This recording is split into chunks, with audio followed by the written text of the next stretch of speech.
Morning everyone, it's day 3 of Har ki Dun trek. আজকে একদম সোজা ট্রেক রুটে। তো সকাল সকাল আমরা বেরিয়ে পড়েছি আর এই 8:15 নাগাদ আজকের ডেস্টিনেশন হচ্ছে আমাদের হারকিদুন ভ্যালি। আশা করা যায় খুব বেশি সময় লাগবে না, কারণ এখান থেকে জাস্ট 2.5 কিলোমিটারই ওপরে হারকিদুন ভ্যালি। অসম্ভব ভালো ভিউ মানে ট্রেক রুটের, সেটা দেখাতে দেখাতেই যাওয়া যাক।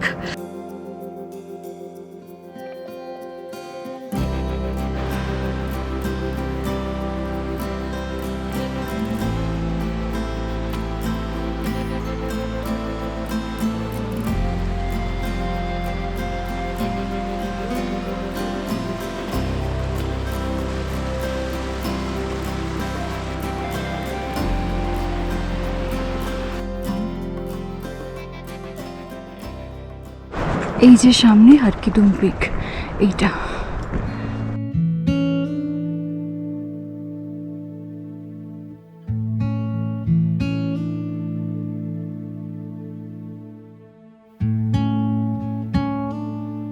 বসলো ক্যাম্পসাইট থেকে হারকিদুনের পথে যাত্রা শুরু হতেই বোঝা যায় এই ট্রেকের আসল সৌন্দর্য শুধু গন্তব্যে নয়, পুরো পথ জুড়েই ছড়িয়ে আছে। সকালের নির্মল আলোয় পাহাড়গুলো আরও স্পষ্ট, আরও জীবন্ত। পথ কখনো ঘন দেবদারু ও পাইনের বনের ভেতর দিয়ে এগিয়ে যায়, আবার কখনো খোলা ঢালের ওপর দিয়ে। কখনো ছোট কাঠের সেতু পেরোতে হয়, যার নিচে বরফ গলার স্বচ্ছ জল দ্রুত বয়ে চলেছে।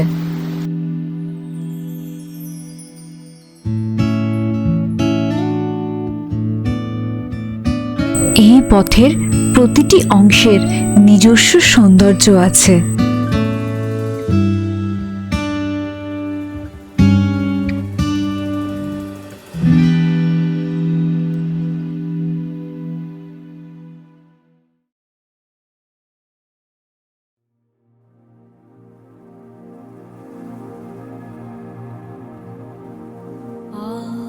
তারপর হঠাৎই সামনে খুলে যায় হারকিদুন ভ্যালি। একটা বিশাল সবুজ প্রশস্ত উপত্যকা, চারিদিকে সুউচ্চ পর্বতশ্রেণী, মাঝখান দিয়ে বয়ে চলা হারকিদুন নালা, যার শব্দ এই নিস্তব্ধ পরিবেশকে আরও জীবন্ত করে তোলে।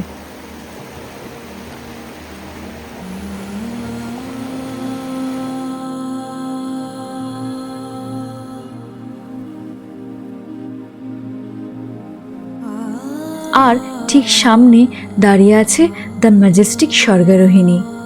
এইসব দৃশ্যকে ছবি বা ভিডিওতে হয়তো ক্যাপচার করা যায়, কিন্তু এর বিশালতা আর গভীরতা অনুভব করতে হলে সত্যি এখানে এসে দাঁড়াতে হয়।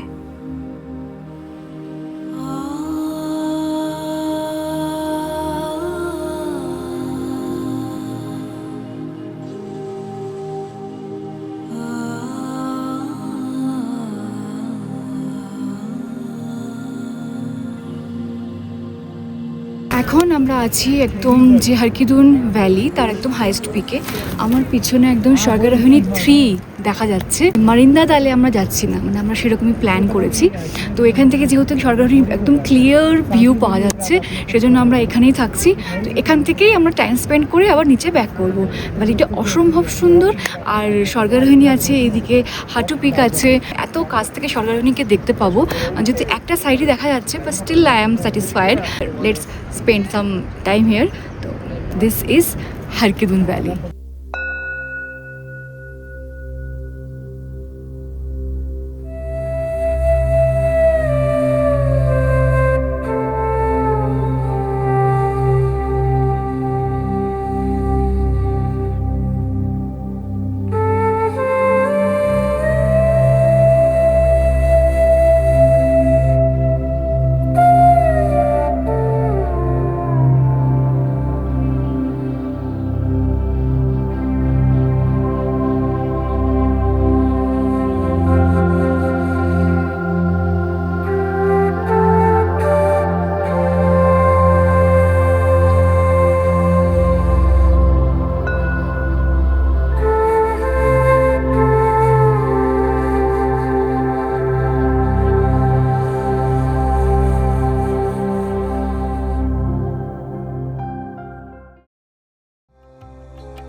হারকিদুনের সর্বোচ্চ পয়েন্টে আছে মহাদেবের একটি ছোট্ট মন্দির।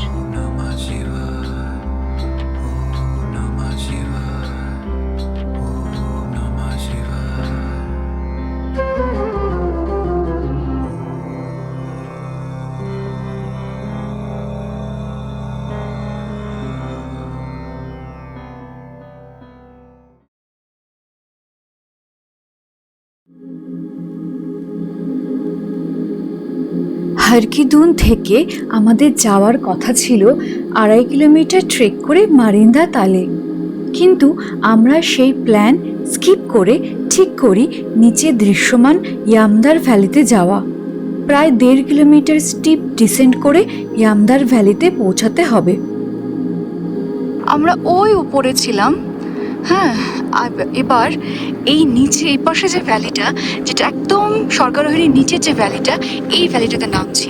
এখানে সাধারণত লোকে নামে না, গাইডরা নামতে দেয় না, বাট স্টিল আমরা যাচ্ছি এখানে। তো এই ভ্যালিতে যাব।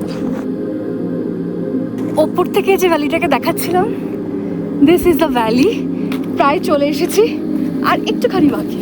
আর এখান থেকে একটু নদী বয়ে যাচ্ছে, ভীষণ সুন্দর ভ্যালি, ভীষণ সুন্দর। Let's go. জানি না কেন গাইডরা নানা অজুহাত দেখিয়ে বারণ করতে থাকে এই ভ্যালিতে যাওয়ার জন্য, but we are too stubborn to listen to them. নিচের ভ্যালিটা যেন টানছিল আমাদের। এই যে একদম স্বর্গারোহিণী, এই হচ্ছে ভ্যালি। ওই আমাদের ট্রেক মেম্বার্সরা বসে আছে। কি যে ভালো লাগছে এখানে এসে। আর একদম কেউ নেই, শুধু আমরা আর কটা গরু আছে। আর হ্যাঁ, আমাদের সাথে একটা কুকুরও এসেছে। তো দিস ইজ দ্য ভ্যালি। হারকিদুনে প্রচুর ট্রেকার্সের আগমন ঘটলেও ইয়ামদার ভ্যালি ছিল একদম ফাঁকা, জনমানব শূন্য, কারণ প্রায় কোনো ট্রেকার্সরাই ওখানে যায় না। কিন্তু আমার মতে এই ট্রেকের অন্যতম সুন্দর জায়গা হলো ইয়ামদার ভ্যালি। সবুজ অ্যালপাইন ঘাসে ঢাকা বিস্তীর্ণ প্রান্তর, দূরে বরফ মোড়া শৃঙ্গ, আর এই উপত্যকার মাঝখান দিয়ে বয়ে চলা জলধারার শব্দ। আমরা ওইখান থেকে নেমে এসেছি। ভ্যালিটা এতটাই বড়,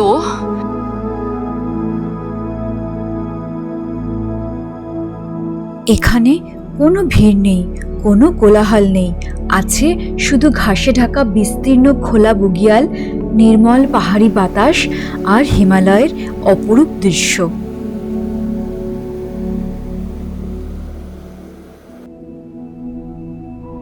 দূরে মাথা উঁচু করে দাঁড়িয়ে থাকা স্বর্গারোহিণী ও অন্যান্য তুষারাবৃত শৃঙ্গগুলোর দিকে তাকালে বোঝা যায় কেন এই অঞ্চলকে গাড়োয়াল হিমালয়ের অন্যতম সুন্দর উপত্যকাগুলোর মধ্যে ধরা হয়। এখানে বসে থাকলে সময়ের হিসেব অনেকটাই হারিয়ে যায়।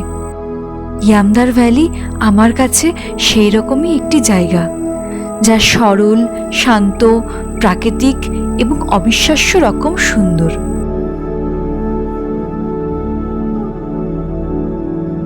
এরপর আবার কিছুটা সময় হারকিদুন ভ্যালিতে কাটিয়ে ফিরে এলাম বসলো ক্যাম্পসাইটে। আজকের দিনটা এখানেই শেষ।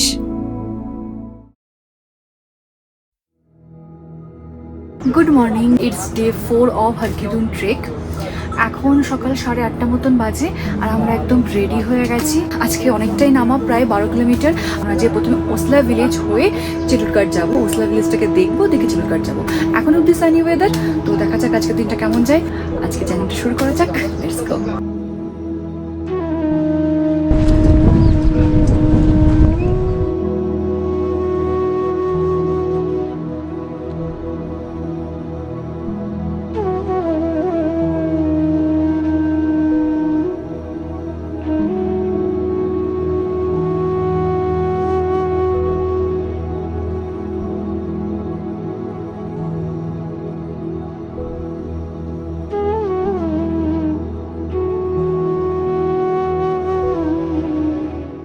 এখন সকাল 10:30 মতন বাজে, আর আমরা আগের দিন যেখানে বসে লাঞ্চ করেছিলাম সেই পয়েন্ট অবধি চলে এসেছি।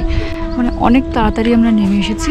আর আজকের ওয়েদারটা একদম ক্লাউডি, একদমই স্বর্গরোহিণীর ভিউ পাওয়া যাচ্ছে না, কিছু করার নেই, এটা আমাদের হাতে নয়। স্টিল এই যে সেই ধাবাটা যেখানে বসে আমি লাঞ্চ করেছিলাম, এখান থেকে স্বর্গরোহিণীর ভিউ পাওয়া যায়।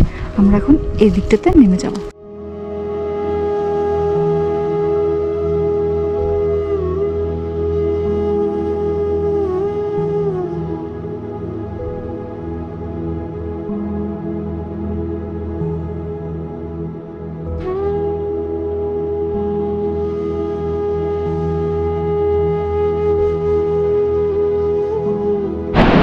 ওই যে ব্রিজটা, ওটা ক্রস করে আমরা আগের দিন এসেছিলাম। আমরা এই দিক থেকে, এইদিকে আমাদের ক্যাম্প সাইট, কিন্তু আমরা সেটা বদলে এই উপর দিকে উঠে এই দিকে যাচ্ছি ওসলা গ্রামের দিকে, গ্রামটাকে দেখার জন্য। ওসলা গ্রাম দেখে আবার আমরা ফিরে আসব আমাদের ক্যাম্প সাইট চেলুরঘাটে অন্য রাস্তা দিয়ে।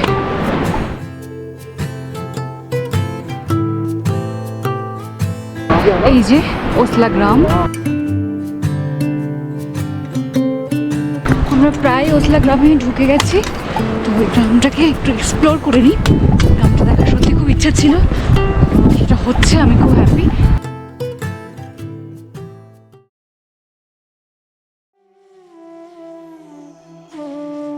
সমুদ্রপৃষ্ঠ থেকে প্রায় ৮,৫০০ ফুট উচ্চতায় অবস্থিত এক প্রাচীন পাহাড়ি জনপদ ওসলা। স্থানীয় বিশ্বাস অনুযায়ী এই গ্রামের ইতিহাস প্রায় ২,০০০ থেকে ৫,০০০ বছর পুরনো।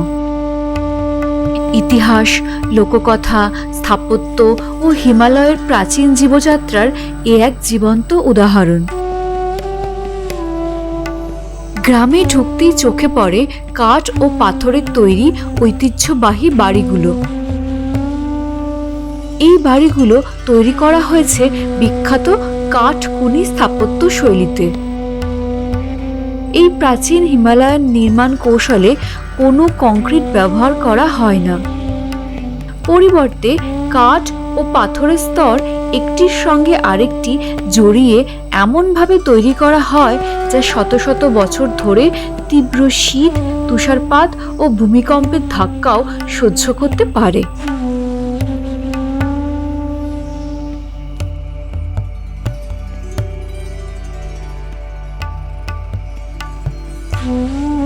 গ্রামের সবচেয়ে আলোচিত স্থাপনা হলো এর প্রাচীন কাঠের মন্দির। অসাধারণ কাঠখোদাই এবং সূক্ষ্ম কারুকার্যে সজ্জিত এই মন্দিরকে ঘিরে রয়েছে বহু কিংবদন্তি। স্থানীয় লোককথা অনুসারে এটি মহাভারতের কৌরবদের জ্যেষ্ঠ ভাই দুর্যোধনের উদ্দেশ্যে নির্মিত। ভারতের খুব কম অঞ্চলে দুর্যোধনকে একজন ন্যায়পরায়ণ ও কল্যাণকামী রাজা হিসেবে স্মরণ করা হয়, আর ওসলা সেই বিরল ঐতিহ্যের অন্যতম ধারক। যদিও বর্তমানে গ্রামবাসীরা এই মন্দিরকে সোমেশ্বর দেবতার মন্দির হিসেবে পরিচয় দেন। ওসলা গ্রামের সঙ্গে জড়িয়ে আছে পাণ্ডবদের নামও। বিশ্বাস করা হয় মহাভারতের শেষে পাণ্ডবরা তাদের শেষ যাত্রায় এই অঞ্চল অতিক্রম করেছিলেন। এমনকি আজও এখানে পাণ্ডব নৃত্য অনুষ্ঠিত হয়। তবে ওসলার বিশেষত্ব শুধু তার ইতিহাস বা পুরাণে নয়। শতাব্দীর পর শতাব্দী ধরে এই গ্রামের মানুষ প্রায় স্বনির্ভর জীবনযাপন করে আসছেন।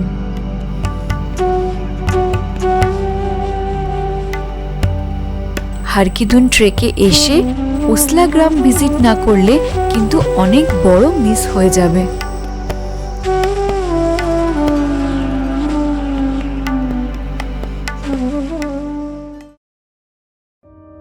এই ভিউ, তার নিচে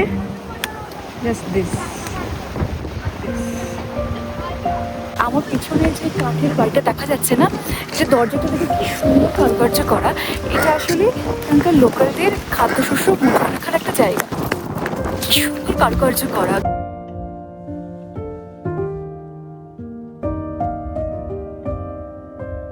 গ্রামটার পজিশনটা এত সুন্দর, লোকেশন এত সুন্দর, সাফ সাফাই হতো, মানে আরও সুন্দর লাগতো। এখানে এখন হোমস্টে হচ্ছে, নতুন নতুন ইলেকট্রিক গাড়ি আসছে। স্টিল এইটাই হচ্ছে বিউটি এই গ্রামটা, যার জন্য টুরিস্টরা এখানে আসে। খুব খুব খুব ভালো লাগছে এখানে এসে।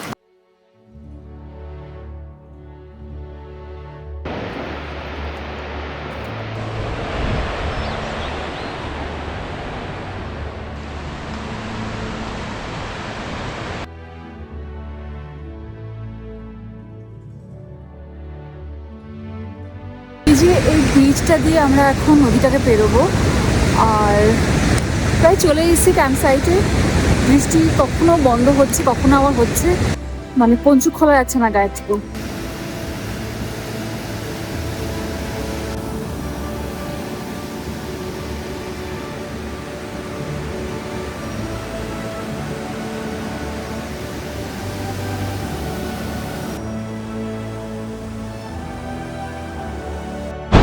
ফাইনালি আমাদের টেন্ট, আমরা চলে এসেছি। This is our tent.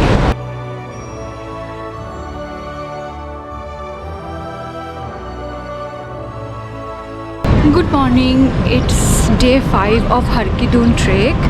আমরা এখন আছি চেলুটগড় ক্যাম্প সাইটে।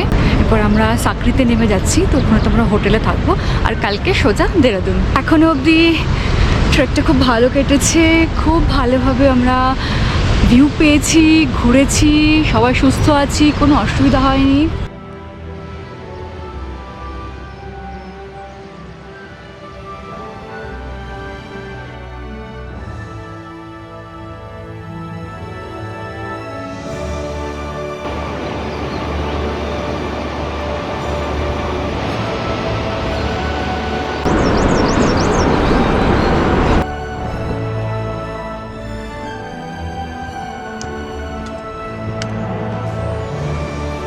ট্রেকের একদম লাস্ট পর্যায়ে এসে আমরা এখন রাস্তা হারিয়ে নিজেরা রাস্তা আবিষ্কার করে গন্তব্যে পৌঁছাচ্ছি।